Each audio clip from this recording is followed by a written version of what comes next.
Hola a todas las personas que se suman a esta capacitación. Soy Facundo Cócola, psicólogo que trabajo en el área del Plan Provincial de Adicciones, específicamente el área de prevención. Y justamente lo que les vamos a presentar en este video es una capacitación básica e inicial introductoria sobre prevención en consumos problemáticos para que se nutran de la información y a la vez como insumo para desarrollar proyectos preventivos en sus ámbitos de trabajo. Recuerden que esta capacitación va a ser complementaria de información bibliográfica, la cual también van a poder acceder a través de cualquier canal de comunicación que tengan con nosotros y que nosotros se lo podamos enviar, ¿sí? Bueno, les quiero comentar un poquito lo que vamos a ver en este encuentro virtual. Primero les voy a presentar cómo está compuesto el plan, en qué hacemos el área de prevención y cuáles son los objetivos específicos de esta capacitación. Después vamos a ver un poco de qué hablamos cuando hablamos de consumos problemáticos, porque hablamos de consumo problemático y no hablamos de adicciones, un poquito de qué se trata el modelo multidimensional, a qué hacemos referencia cuando hablamos de prevención en consumos problemáticos, cuáles son los tipos de prevención, qué acciones concretas en prevención se pueden hacer, cómo es nuestro rol de referentes frente a los consumos problemáticos, cuáles son aquellas acciones que ayudan a prevenir y a conversar sobre esto y cuáles son aquellas posiciones que dificultan la conversación, la puesta en debate y las acciones preventivas. Y después algunas propuestas preventivas específicas, tanto de actividades grupales como informativas o como dispositivos específicos en reducción de daño. Por último, en caso de que sea necesario derivar a alguien, les vamos a comentar de qué se trata y cómo está compuesta la red asistencial. Así que bueno, este es un pantallazo general de lo que vamos a ver a continuación. Así que si les interesa seguir compartiendo con nosotros, ahí vamos.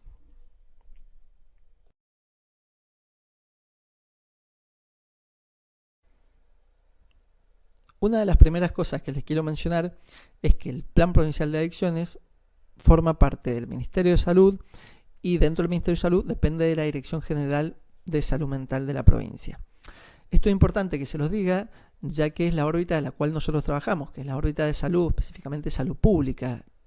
No pertenecemos a seguridad ni a justicia, entonces nuestras acciones son encaradas desde un marco de salud y además es donde nosotros entendemos que la mayor parte del abordaje de esta problemática debe ser realizada, que es desde salud.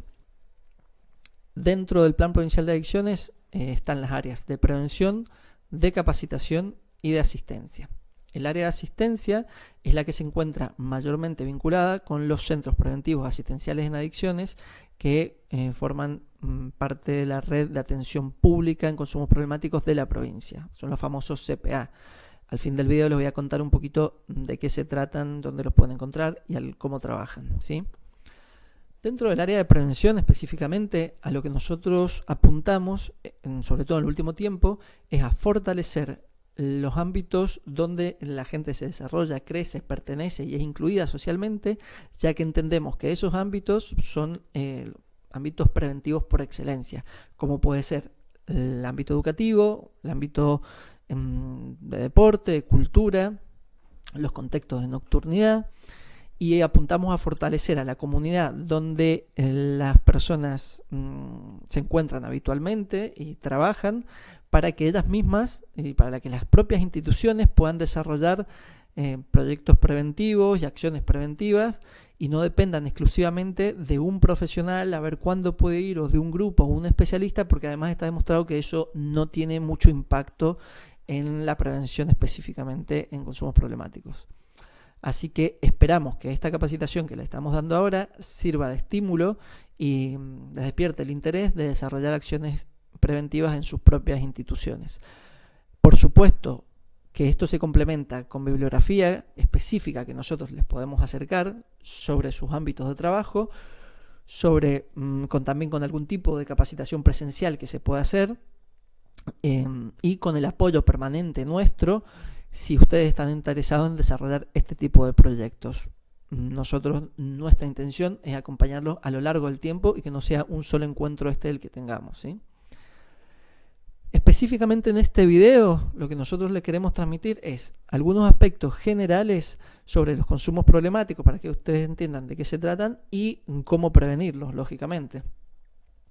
También fortalecer su rol como referentes que acompañan a personas que pueden o no desarrollar algún tipo de consumo problemático, pero no solo su rol como referentes, sino también el rol institucional de acompañamiento y cómo la propia institución puede ir tomando la temática y fortaleciendo a las personas para reducir la posibilidad de que las personas encuentren apoyo en algún tipo de consumo en lugar de las propias instituciones u otras personas.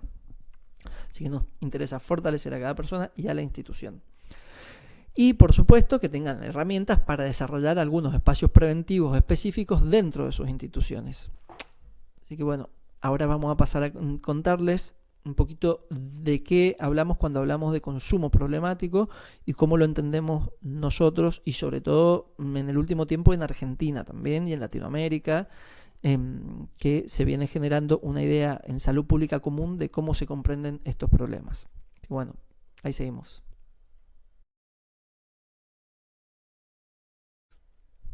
Bueno, ahora les quiero comentar un poquito de qué se tratan los consumos problemáticos, cuál es la diferencia con el concepto de adicciones. El concepto de adicción es un concepto algo más antiguo, relacionado específicamente con una persona que tiene ya un trastorno instalado, generalmente de dependencia y compulsivo hacia algún tipo de sustancia generalmente. Entonces, cuando se ha venido hablando de adicciones, tiene que ver específicamente con ese público y con esa condición. En cambio, el concepto de consumos problemáticos es un concepto más reciente, integral, con un enfoque dimensional y que aborda no solamente o incluye no solamente sustancias, sino también otro tipo de conductas compulsivas y sustancias legales o ilegales, sin hacer tanta diferencia con respecto a eso, sino que cumplen algún tipo de función similar. Ahora van a ver con la definición que les voy a dar acá de qué estamos hablando específicamente. Entendemos por consumos problemáticos aquellos consumos que, mediando o sin mediar sustancia química alguna, afectan negativamente en forma constante la salud física o psíquica del sujeto y o sus relaciones sociales. Pueden manifestarse como consumo excesivo de alcohol, tabaco, sustancias psicotrópicas, ya sean legales o ilegales, o producido por ciertas conductas compulsivas de la persona hacia el juego, las nuevas tecnologías, la alimentación, las compras o cualquier otro consumo que sea diagnosticado como compulsivo por un profesional de la salud. Entonces, ahí pueden ver una definición algo más integral de qué entendemos hoy cuando hablamos de consumos problemáticos.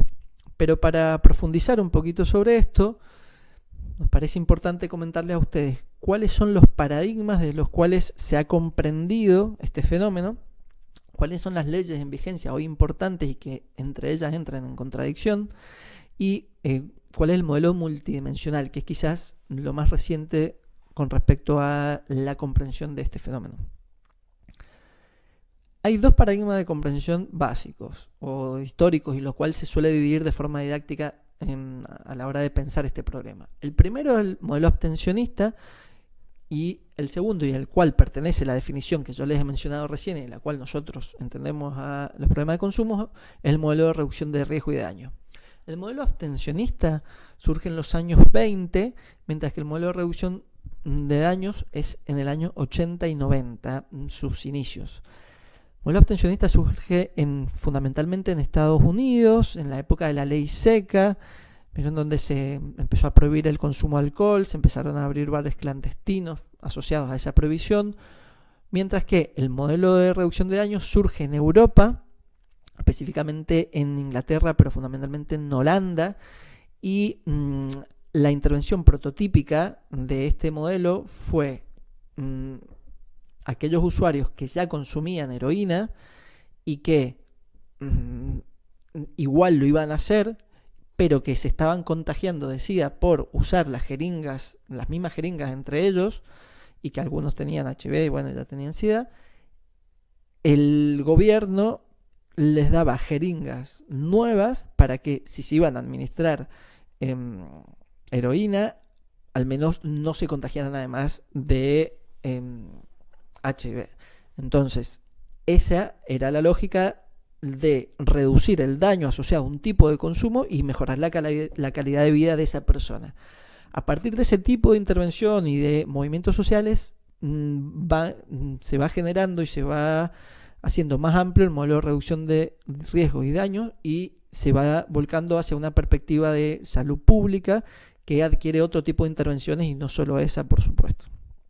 El modelo abstencionista lo que busca esencialmente es cero consumo, o sea, entiende que el consumo es dañino y no hay que hacerlo. El modelo de reducción de riesgo y daño lo que plantea es: ha habido consumo antes en la historia, desde la Biblia hasta ahora, hay en esta sociedad de consumo muchísimo y es probable que vaya a haber después también consumo de sustancias. Entonces, lo que plantean es no necesariamente intentar que las personas no consuman, porque eso directamente el modelo de reducción de riesgo y daño dice no va a suceder, no es algo posible, no ha pasado antes y no va a ser a futuro, pero sí se puede disminuir los riesgos y daños de algunos consumos y fundamentalmente fortalecer a las personas a través de brindarle información, de proteger a la familia y que disminuir los factores de riesgo que llevan a que una persona se encuentre en esta vulnerabilidad y pueda apoyarse o terminar consumiendo algún tipo de sustancia que le pueda hacer daño. Y apunta fundamentalmente también a fortalecer aquellos aspectos protectores indirectos, o sea, son todos los incrementar las estrategias de desarrollo para que una persona crezca de forma saludable y no necesite recurrir a algunas conductas más de tipo compulsiva en su vida, sino que eso esté protegido por un ambiente y por un entorno que lo haya acompañado a que se desarrolle de forma saludable. Pero que si lo va a hacer, sea si igual una persona va a hacer algún tipo de consumo, sea de la forma menos dañina posible para ella, para el entorno y para todos. El modelo abstencionista es un modelo que tiene una lógica más de tipo punitiva, de justicia, siendo esto está bien y esto está mal, una cuestión así más asociada a la moral, mientras que el modelo de reducción de riesgo y daño entiende que los consumos se dan a nivel social y que este es un problema de salud pública, que no hay que verlo desde ahí, al menos en lo que atañe a los consumidores, lo que tiene que ver con la demanda, y apuntan a que, proteger a las personas que disminuir la oferta, disminuir la demanda y proteger a las personas que lo van a hacer de todas formas. El modelo abstencionista es un modelo que busca control y orden social, o sea que los consumos no desarmen y no generen caos a nivel social, mientras que el modelo de reducción de riesgo y daño viene a cuidar y a proteger y a defender a las personas que consumen, mencionando que son ciudadanos de derecho, porque desde un modelo más abstencionista las respuestas que se venían dando eran respuestas punitivas, justamente judiciales, controladoras tanto en cuanto se intentaban encerrar a la persona, y prácticas con derechos humanos muy vulnerados. Entonces el modelo de reducción de daño viene a cuidar algo y a intentar proteger y a intentar decir que las personas que consumen también son ciudadanos y que también tienen derechos y que deben ser protegidos, y fundamentalmente se les debe brindar y facilitar el acceso al sistema de salud. El modelo abstencionista es un modelo mucho más vertical, que intenta bajar a través de leyes y a través de como les mencionaba anteriormente, de cuestiones de orden más punitiva, en lugar de que sea más horizontal, como es el modelo de reducción de riesgo y daño, que lo que busca es generar prácticas de cuidado entre todos, y que fue un modelo que surgió además desde movimientos sociales y desde determinados grupos que fueron visibilizando las problemáticas y un poco las penurias que tenían que pasar las personas que tenían consumo problemático de sustancias, donde finalmente quedaban relegados del sistema de salud por los estigmas que habían sobre ellos, y no se favorecía justamente nada de la resolución del problema, sino que se perpetuaba a través de esa lógica de estigmatización. Entonces, algo que plantea el modelo de reducción de daño fuertemente es: esto no debe ser abordado desde un lugar de estigma o de calificación, si una persona es buena o mala, mucho menos creer o pensar o tener la representación de que las personas que consumen o que pueden estar en riesgo de ello son delincuentes o violentos, sino que son personas como cualquiera de nosotros que en determinado momento de su vida pueden o no desarrollar un consumo problemático.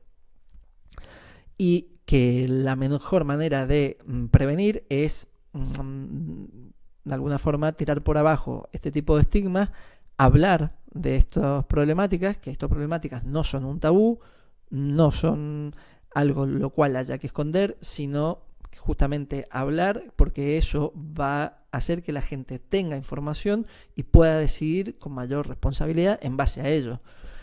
En tanto en cuanto no se hable de esto y no se ponga sobre la mesa, la información que se accede es información periférica y por ahí información de tipo social que se ha ido construyendo en base a muchos prejuicios y no necesariamente información científica.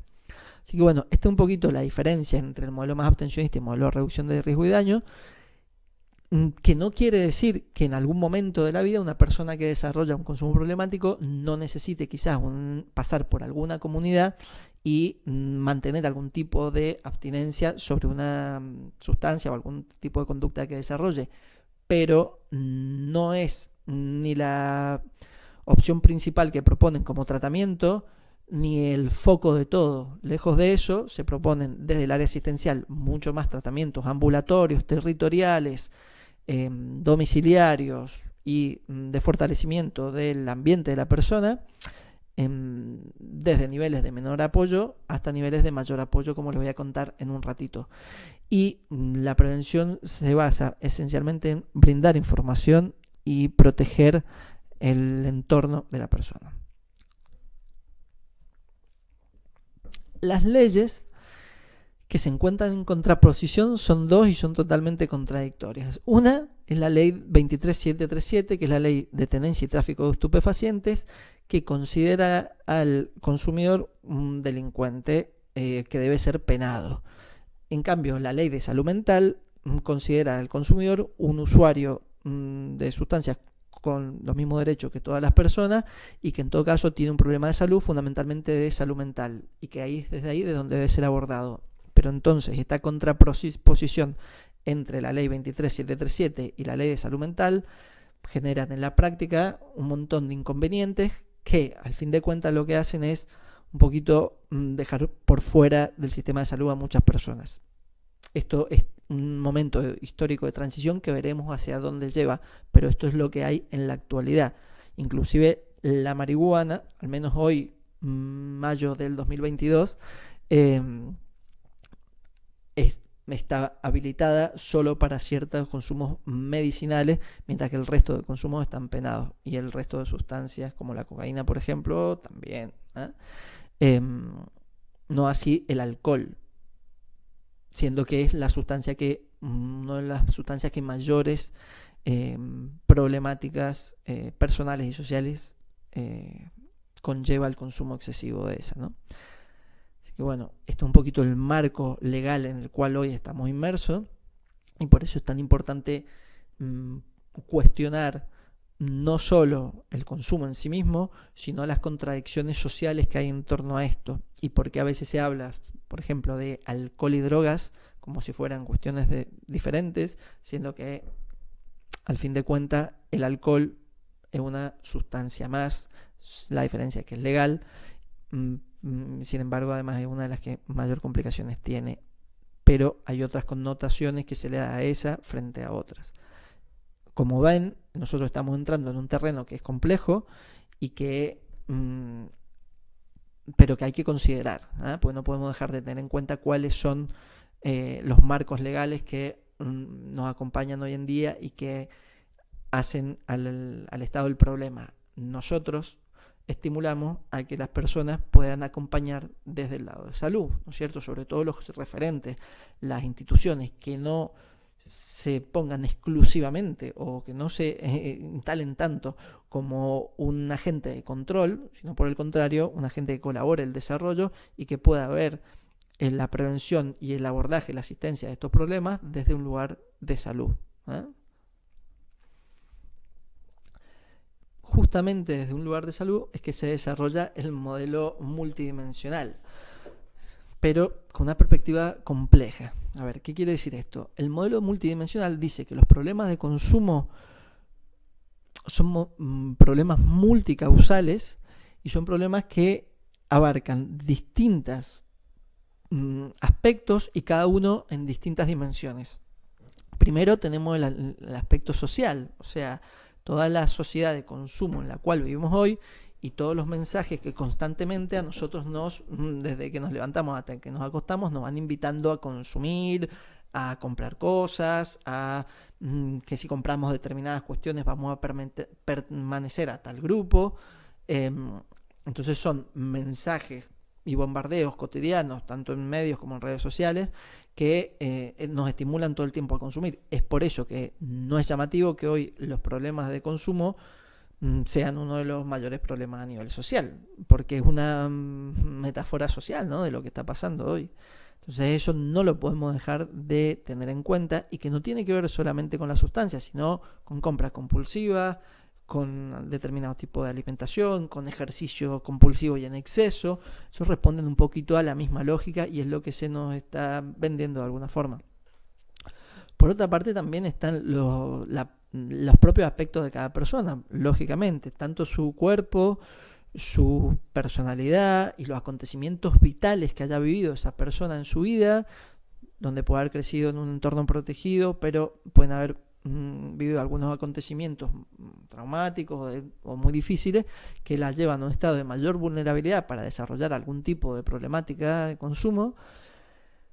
Y también el entorno donde vive la persona, la familia. No depende exclusivamente el problema de consumo de el encuentro, ¿no?, con la sustancia. Eso es uno de los factores, por ejemplo, en el caso que hablamos de sustancias, sino también sociales, a factores sociales, personales y familiares. O sea, lo que sucede en el entorno familiar, cuáles son los mensajes que se bajan en relación a eso, las contradicciones internas que a veces vive la familia en este punto. Por ejemplo, no consumas, pero a la vez uno de los miembros de la familia, si bien puede mandar ese mensaje, puede estar trabajando de forma compulsiva y evadiéndose de cualquier tipo de afrontamiento de la realidad, y pese a que no consuma, está mandando un mensaje similar.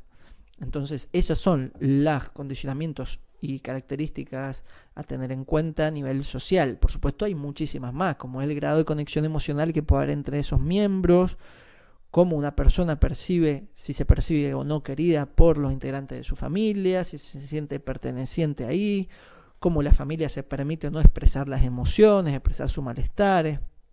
Ya van viendo que el consumo problemático no tiene bastante que ver con el grado de expresión emocional y la posibilidad de hablar sobre eso o no.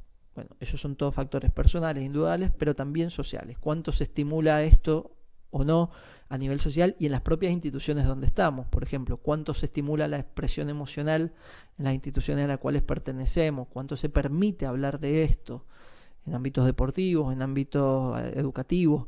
¿Cuánto lugar se le da en la planificación a los aspectos emocionales, al intercambio de ese tipo? Por supuesto, también está las características y las propiedades de las sustancias. Este modelo no niega que hay sustancias con mayor poder adictivo, como puede ser la cocaína, que es una sustancia con alto poder adictivo, y sustancias, bueno, que tienen que pueden ser dañinas y que tienen unas características que hay que considerar y que la persona tiene que estar informada sobre el perjuicio que esto le puede generar o las características que tiene en su consumo. Pero no se centra exclusivamente en la sustancia. ¿Qué pasaba antes? El foco estaba puesto exclusivamente en la sustancia y se consideraba la causa un poquito de todos los males. De este modelo se entiende el factor importante que aportan las sustancias, pero también toma en cuenta todos los otros aspectos que son necesarios para que se desarrolle un consumo problemático en una persona. Cuando se juntan todos estos elementos, bueno, hay una persona que está en riesgo de tener un consumo problemático para su salud. con consecuencias que pueden ser físicas, clínicas o sociales, relacionales. Para comprender un poquito más de los que son los consumos problemáticos, es importante poder verlo desde una perspectiva dimensional. ¿Qué quiere decir esto? O sea, no verlo desde un lugar categorial, o sea, los adictos y el resto de las personas, o sea, hacer esa división sería una perspectiva categorial. Tiene o no tiene problema de consumo es un poquito también una perspectiva más categorial, o sea, una lógica binaria donde se intenta como clasificar y se pierde de vista la complejidad del fenómeno y los distintos gradientes de gravedad que pueden haber en esta problemática. Entonces, lo que nosotros sugerimos es que esta problemática pueda ser vista como de menos a más, de claro a oscuro, y que en ese gradiente van a haber distintos niveles de consumo problemático. Habrán personas que no tendrán un consumo problemático, otras personas que irán desarrollando un consumo más abusivo, que era ese consumo que quizás no es de todos los días, pero que cuando se lo hace de forma grave y fuerte y que tiene consecuencias. Y habrán otras personas que desarrollarán un nivel de dependencia tal que su vida girará en torno y en relación a eso.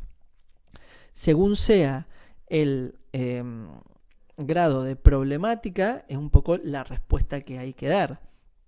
Lo importante antes de la respuesta a dar es entender que hay como una lógica de consumo similar, tanto para sustancias o conductas compulsivas, que es la lógica de, consumo, cuando hablamos de consumo problemático, ¿no? Consumo para anularme, consumo para evadirme de mi realidad, consumo para anestesiar, consumo para no sentir, consumo para que mi realidad sea más intolerable. Cuando alguna sustancia o conducta empieza a atender este tipo de función, ya entramos un poco en la órbita de los consumos problemáticos. Entonces, lo que hay que problematizar, además de, por ejemplo, si una sustancia es dañina o no, sino cuál es la función. Por ejemplo, en el caso de las comidas, si yo como porque, me quiero dar un gusto de comer algo rico y para nutrirme, en eso no habría mayor problemática. Ahora, si me levanto a las 4 de la mañana para comer una hamburguesa o algo dulce o darme un atracón porque siento mucha ansiedad, no puedo dormir y necesito calmarme con algo de eso, ya eso entra dentro de lo que serían un poquito más los consumos problemáticos. O sea, cuando ya la función, por ejemplo, de la comida no es nutrirme o el placer que eso puede darme, sino ya entra a jugarse otro tipo de aspectos, y el para qué lo hago es un para qué para el cual eso no sería lo indicado, ¿no? O sea, o si hago ejercicio compulsivo, lo mismo. Una cosa es ir a correr y en un plan de entrenamiento porque me hace bien, porque es saludable, porque comparto con gente, porque cuido mi cuerpo, y otra cosa es porque si no lo hago me desespero, porque para calmarme lo único que me calma es el correr, porque si no corro no me siento bien y es la única manera que tengo. Entonces, esas son las diferencias sutiles pero importantes a la hora de considerar, cuando hablamos de consumo problemático, cuando hablamos de otras cosas. O sea, de una actividad que no traiga tanto problema a la salud.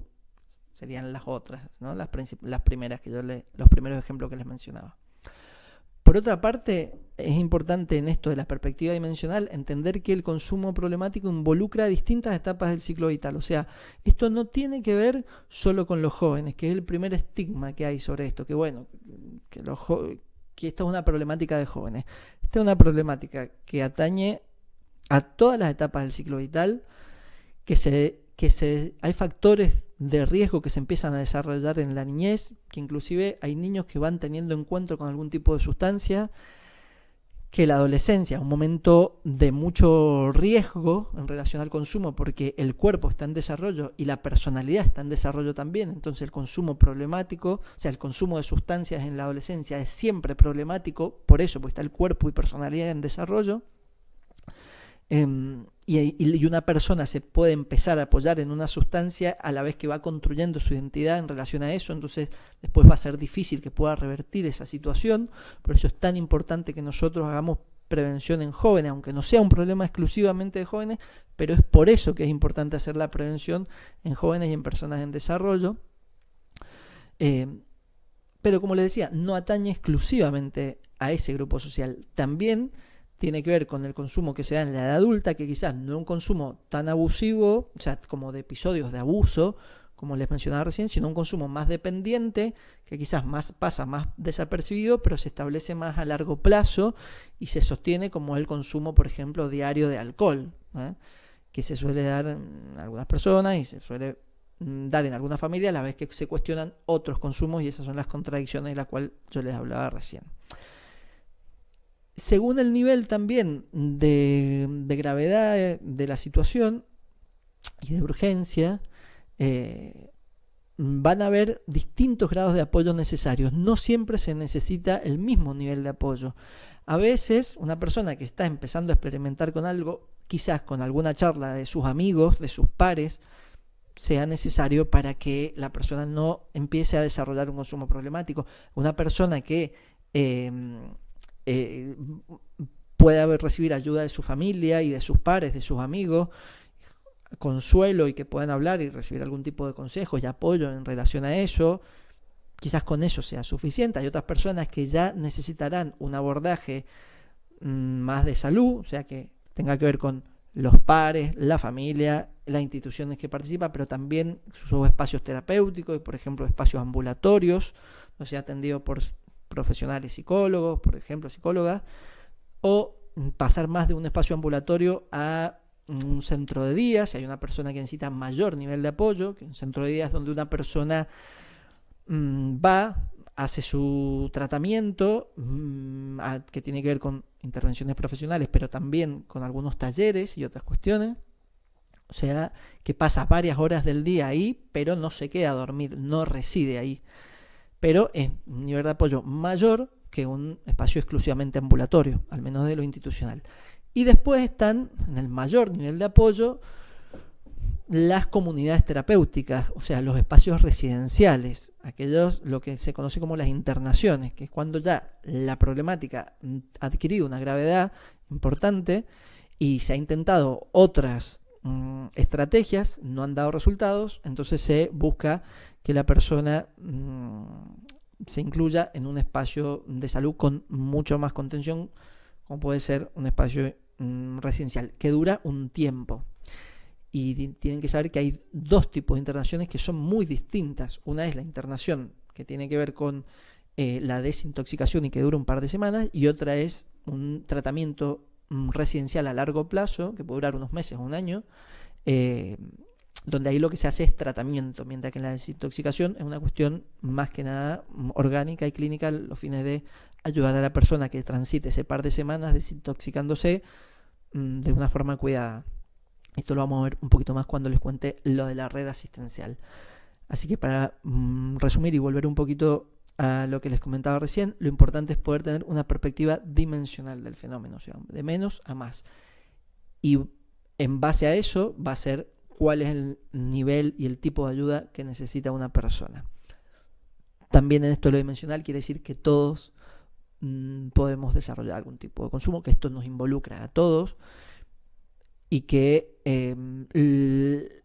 no tiene que ver exclusivamente con lo que le pasa a las otras personas, sino también con lo que nos pasa a nosotros. Y esa es la primera pregunta a hacernos como referentes, anticipándonos un poquito a lo que va a venir más adelante.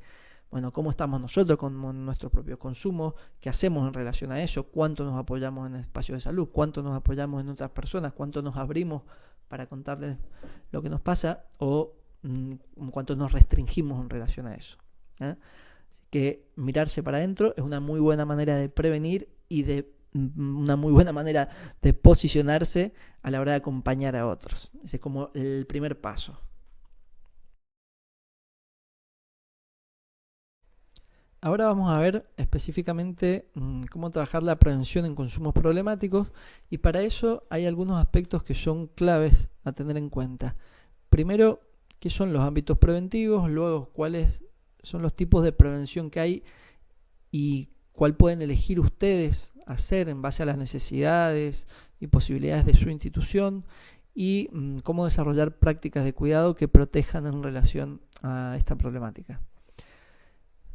En cuanto a los ámbitos preventivos, una pregunta que nos solemos hacer es: ¿los espacios de deporte o los espacios recreativos, educativos, ¿son preventivos en sí mismos?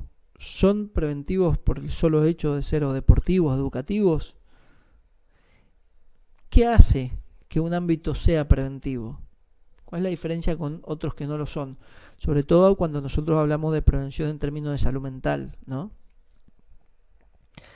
Nosotros entendemos que no necesariamente todos estos espacios son preventivos y que para que un espacio sea preventivo, además de la actividad concreta que se desarrolla como tirar al aro, por ejemplo, en un espacio deportivo, o aprender a leer en un espacio educativo, con lo importante que es el ejercicio y la alfabetización, pero que a eso, para que sea preventivo, a su vez hay que sumarle lógicas de cuidado, o sea, que la institución en donde se desarrollen las prácticas de inclusión social y desarrollo de la persona imperen las lógicas de cuidado de la institución hacia las personas, entre las personas que forman parte de la institución, de los docentes o profesores hacia alumnos y alumnas, y a la inversa. Cuando el lugar es un lugar de cuidado de las personas en términos amplios y no solamente en términos corporales o intelectuales, sino también afectivos, emocionales, bueno, ahí empezamos a desarrollar mayor prevención. Por supuesto que tiene que ser ámbitos de respeto a las diferencias, a la diversidad, a la igualdad de género, de respeto en cómo se dirigen las personas entre sí. Todo eso hace que sea un ámbito preventivo, y por el contrario, cuando esto no sucede, lejos de ser preventivo, se empieza a convertir ese ámbito en un factor de riesgo.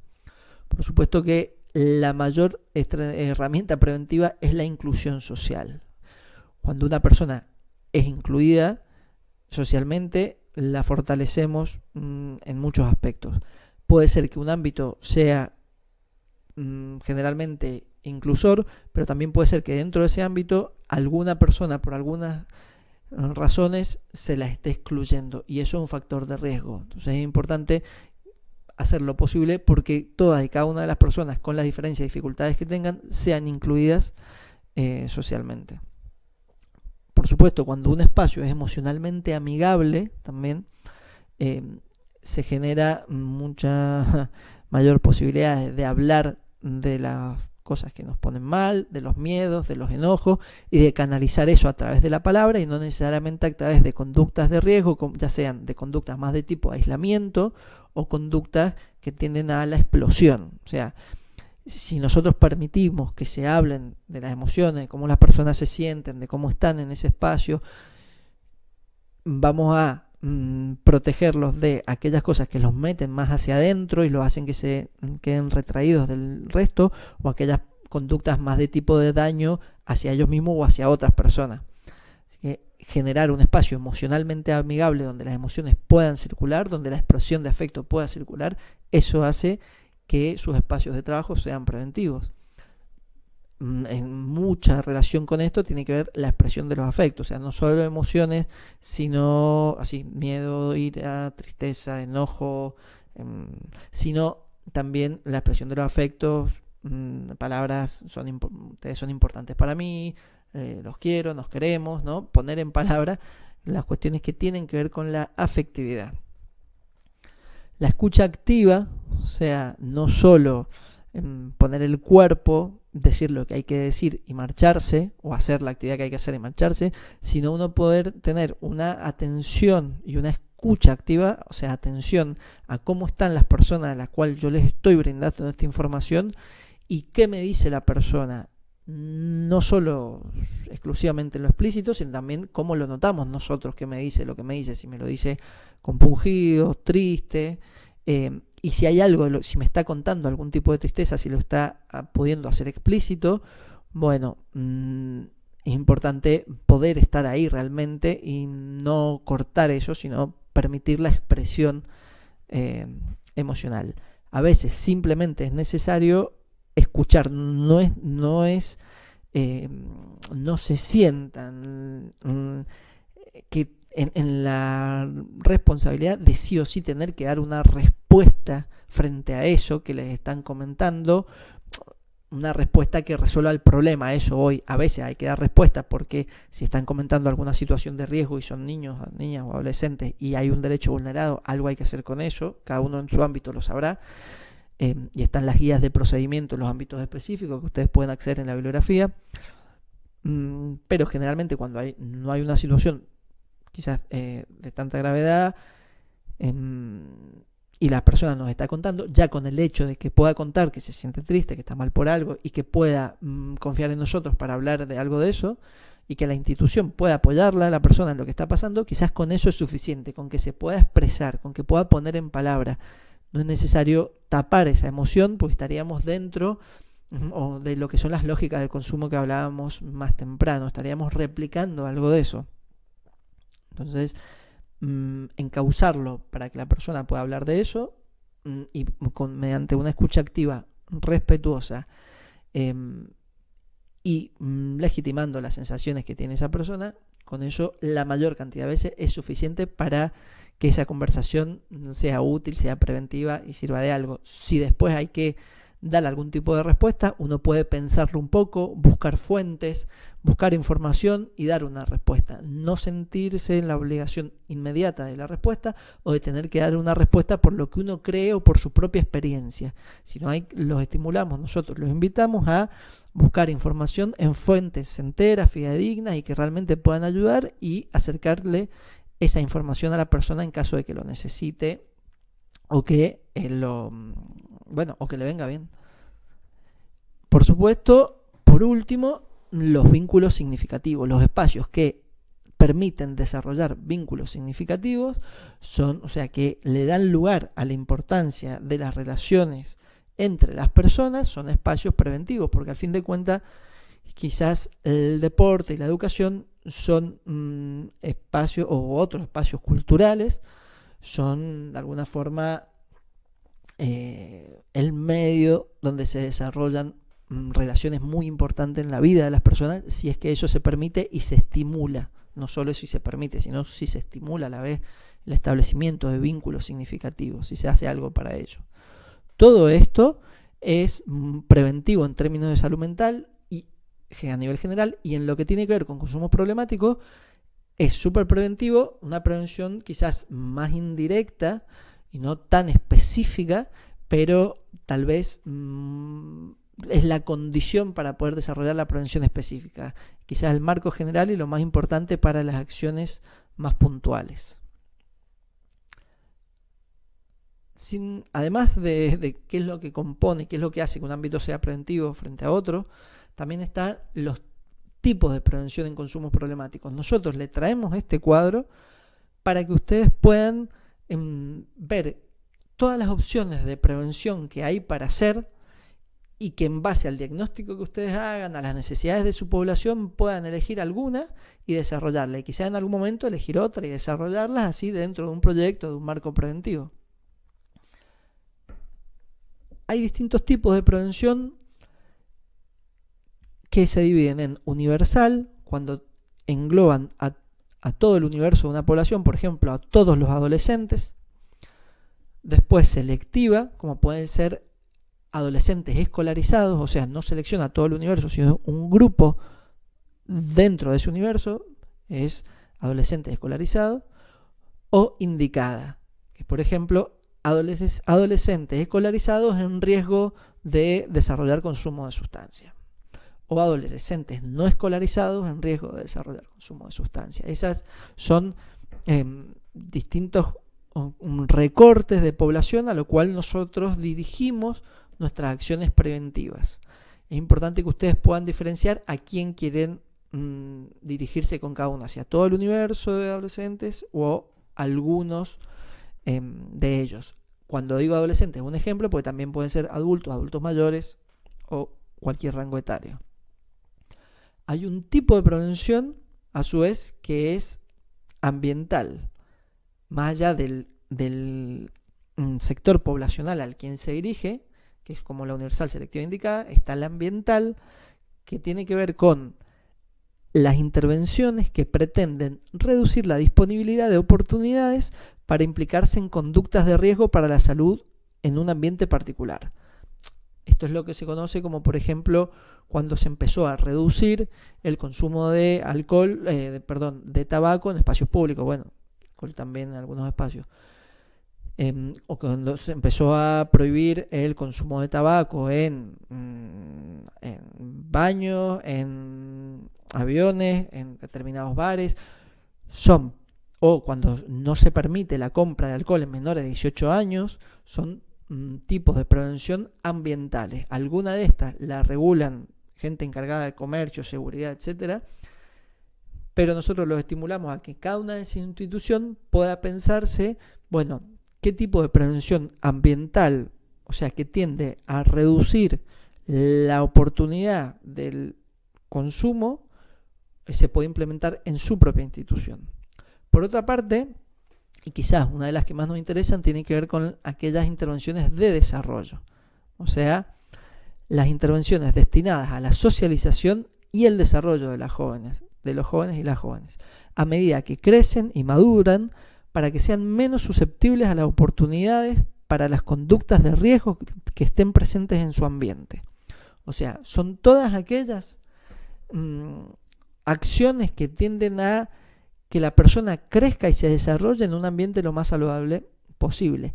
¿Qué cosas se pueden hacer en su institución para mejorar la inclusión social, para que el ambiente sea más saludable, para que se desarrollen actividades preventivas de una forma preventiva como la hemos visto anteriormente? Todo lo que hablábamos recién, cuando hablamos de los ámbitos preventivos, tiene mucho que ver con estas intervenciones de desarrollo y la posición desde la cual se llevan adelante. Y después hay una prevención que es netamente informativa, que lo que se brinda son mejorar el conocimiento y la conciencia de las personas a la hora de vincularse o de elegir algún tipo o de elegir o no elegir algún tipo de consumo. Por ejemplo, desafiando creencias y actitudes preexistentes que pueden haber, o simplemente proporcionando información sobre la reducción de riesgo y daño. Cuando ustedes quieran brindar información, bueno, y centrarse exclusivamente en eso, ese es un tipo de prevención, pero no es la única, y eso es lo que a nosotros queremos destacar. Eso es lo que a veces se suele hacer, que es brindar información, pero también están las de desarrollo y las ambientales. No obstante, si ustedes lo que quieren es brindar información, porque les parece eso oportuno, tienen que saber que pueden hacer un recorte universal, selectivo o indicado, según sea el caso, y en base a eso, a su vez, definir qué tipo de información quieren dar. Si quieren dar una información sobre reducción de riesgos, información sobre sustancias, información sobre cuidados entre pares, información sobre cómo el mundo que vivimos nos lleva a veces a vincularnos con algunos consumos y a quién se los queremos dirigir, como dijimos hace un momento. Y por último, importante que ustedes conozcan a qué nos referimos con las prácticas de cuidado, ya que estimular las prácticas de cuidado es algo sumamente preventivo. Las prácticas de cuidado son acciones, gestos o actitudes que se construyen en los vínculos y se orientan al desarrollo de un bienestar general. Y eso es lo importante, ¿no? El desarrollo de un bienestar general, no solo físico o intelectual, sino salud mental en general, emocional, incluyendo todo aquello que favorece el desarrollo de la identidad y la expresión de cada singularidad, respetando formas de pensar, saberes, deseos, creatividad y promoviendo el respeto a los demás. Cuando nosotros estimulamos la autonomía de las personas a las cuales acompañamos y promovemos que se pueda expresar de forma singular, que pueda ser ella misma, a la vez que promovemos el respeto a nivel social, bueno, vamos a estar desarrollando prácticas de cuidado y vamos a estar preveniendo en consumo de sustancias. Las prácticas de cuidado son en relación a otros, en relación a la comunidad, a cómo nos comunicamos y, por supuesto, en relación a nosotros mismos también.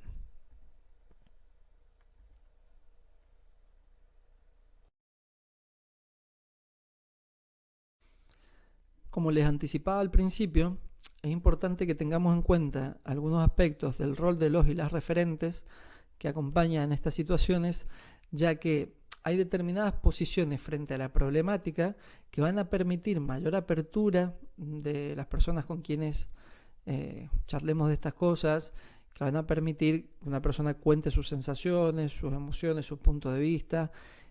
Y hay otro tipo de posición que va a generar lo contrario, que va a generar mayor retracción a explicitar sus puntos de vista, sus sensaciones, sus emociones, mayor confrontación o directamente negación a hacerlo. ¿Cuál es una y cuál la otra? Bueno, todas las posturas que tengan que ver con algún prejuicio, con juzgar a la persona y con ideas muy cerradas sobre el problema, van a generar, bueno, mayor distancia y menos posibilidad de apertura. En cambio, la posibilidad de posicionarse de una forma abierta, sin prejuicios, dispuesto a escuchar y a buscar información fidedigna para compartir con los adolescentes, con los jóvenes, va a generar mucha más apertura.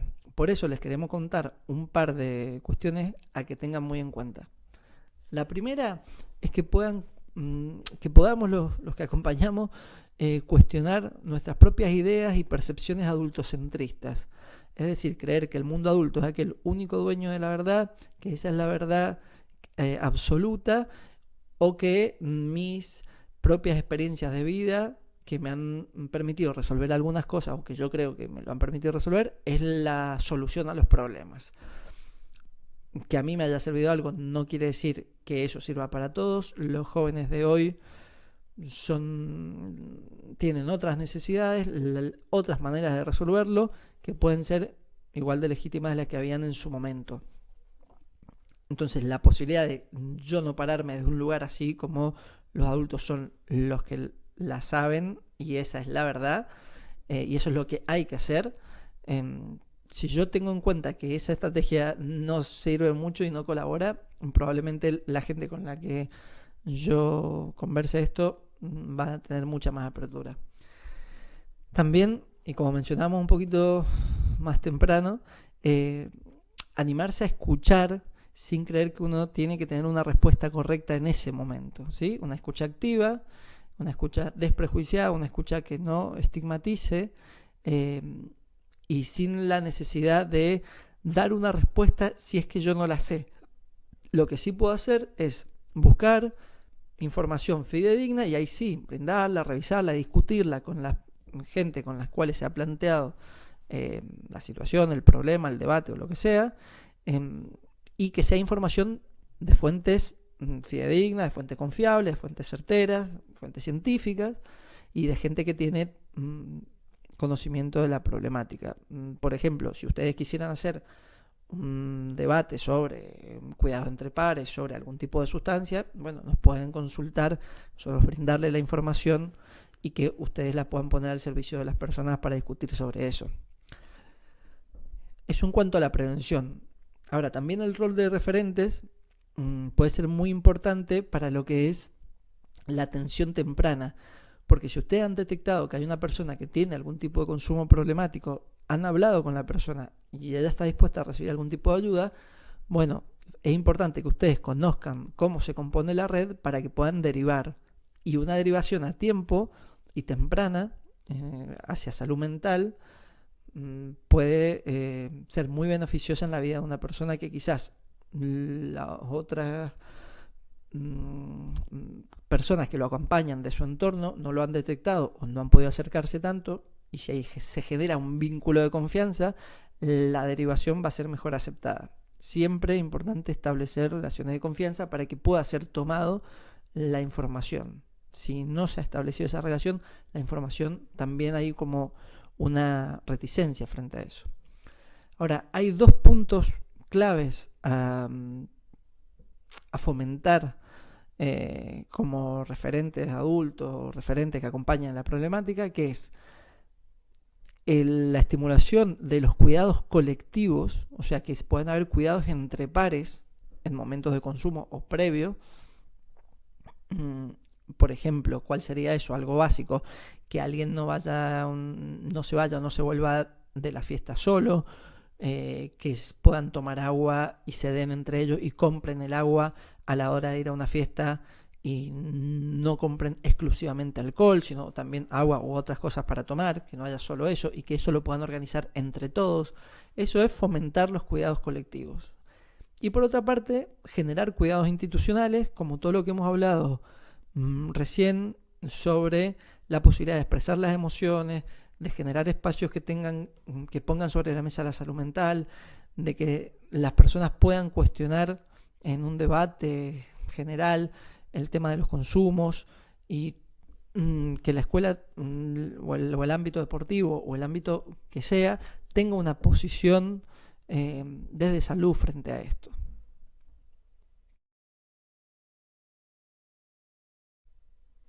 Ya llegando al final, queremos compartir con ustedes algunas propuestas preventivas específicas que ustedes pueden desarrollar en sus ámbitos de trabajo. La primera tiene que ver con actividades grupales que se pueden fomentar, como es los grupos de debate, ya sea en una clase o la generación y la estimulación de que se concreten centros de estudiantes, que se estimule la participación, que ellos mismos tengan sus propios debates y generen sus propias respuestas frente a esto.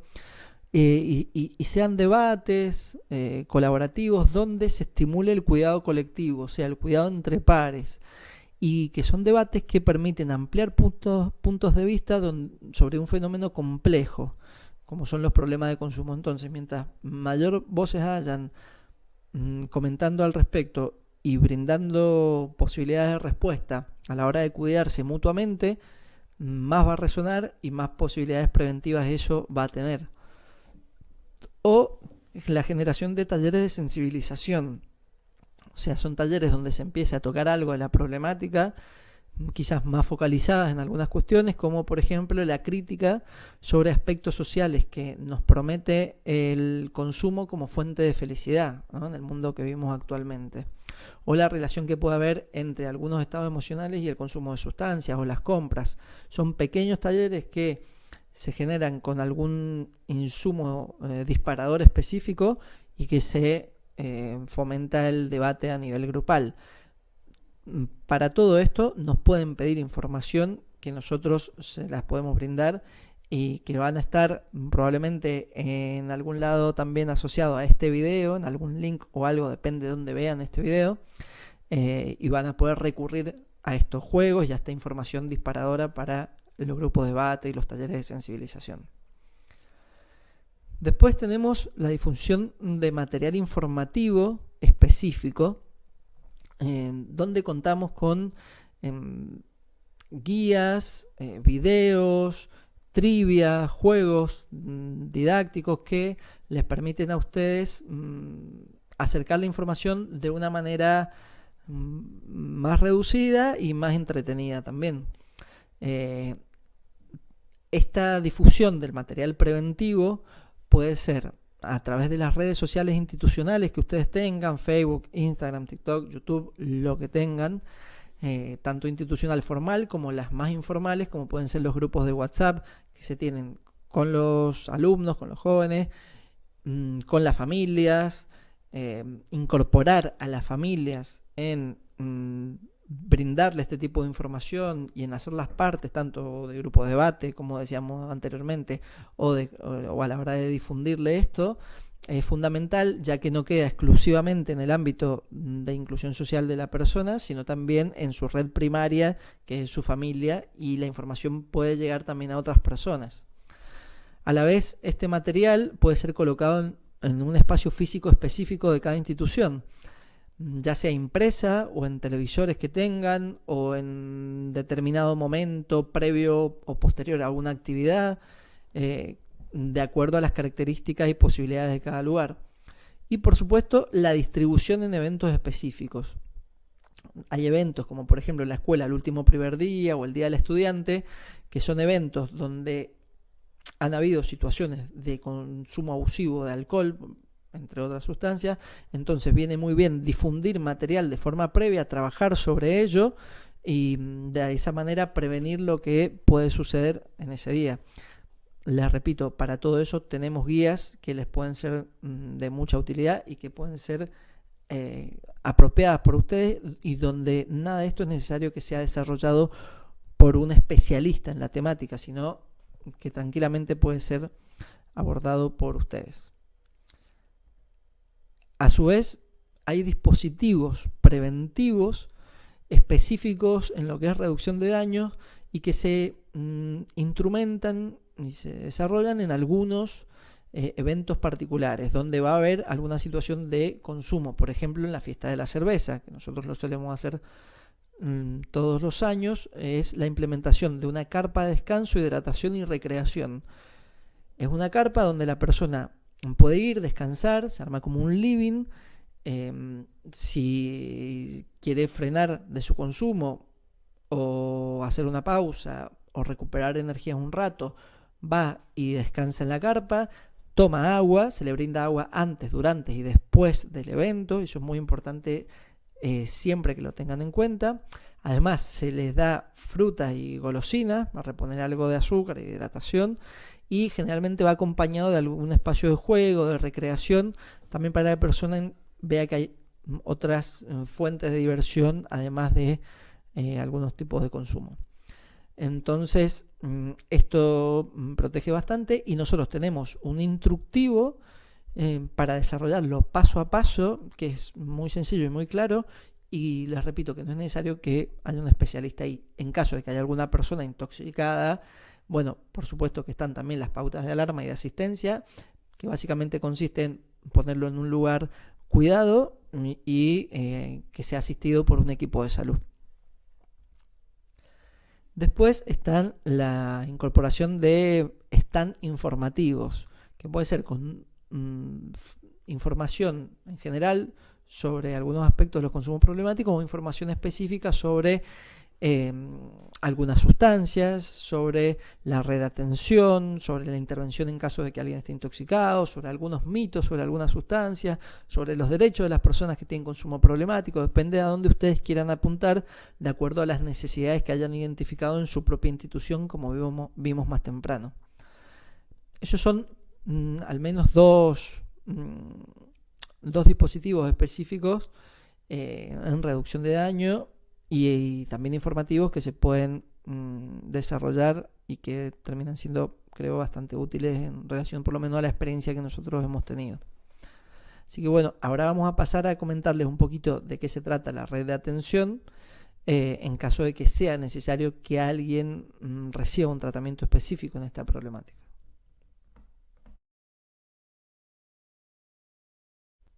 Por último, les queremos contar cómo está compuesta la red asistencial en caso de que alguna persona necesite ser atendida en algún espacio de salud general o salud mental específico. La red se distribuye desde aquellas situaciones de menos urgencia y gravedad hacia aquellas de más urgencia y gravedad. En el primer nivel, o sea, en la atención primaria en salud, encontramos a los centros de salud generales, las clínicas y los consultorios. Este nivel es muy importante tenerlo en cuenta, sobre todo para las consultas tempranas en salud mental, ya que pueden brindar una atención rápida, pero además pueden ser de orientación a la hora de tener que recurrir hacia otros lugares de la red. En el segundo nivel ya están los centros especializados, como son los centros infantos juveniles, que atienden específicamente a esa población hasta los 18 años, o los CPA, que atienden a personas con problemas de consumo de sustancias y que no tienen obra social y que tienen más de 14 años. CPA empieza a atender de 14 años en adelante. Y centros de adicciones privados. Y luego en el tercer nivel están los hospitales, ya sea hospitales generales como el Hospital Central o Lago Maggiore, hospitales monovalentes, que son hospitales específicos en salud mental como el Pereira y el Sauce, el CIPAU, que es un centro de atención para adolescentes en crisis, que cuenta con un servicio de guardia y de internación, y clínicas de internación privadas. Es importante mencionar que los hospitales generales cada vez cuentan con más espacios de salud mental dentro de esos hospitales, y esa es la tendencia que se espera seguir transitando, que el hospital general incorpore salud mental dentro de su propia estructura. Como ven, el primer y segundo nivel brinda atención ambulatoria, mientras que el tercer nivel brinda servicios de internación también.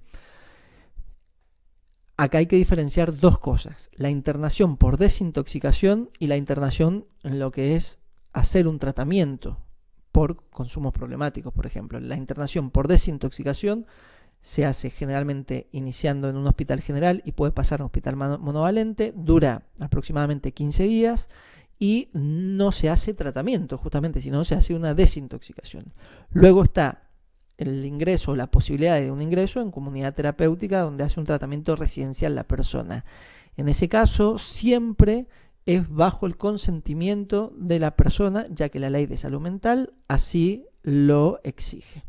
No pueden haber internaciones para hacer tratamientos en comunidad terapéutica sin el consentimiento de la persona.